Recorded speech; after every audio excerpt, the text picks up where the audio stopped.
Welcome to Chillin' 101. We hope this video helps.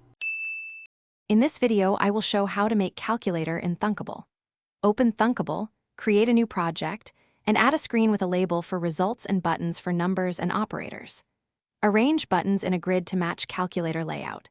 Use consistent sizes and margins so the interface looks balanced on phones. Test layout on both desktop preview and device preview often to catch spacing issues early and keep the designs simple and usable.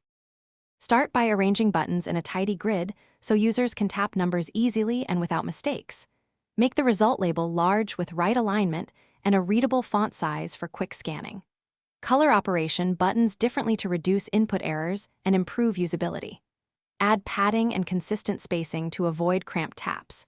Preview frequently and adjust sizes so the calculator looks good on both small and large screens. Create variables for current input, stored value, and pending operation to keep logic clear and bug-free. Use button event blocks to append digits, handle decimal points, and update the display label immediately.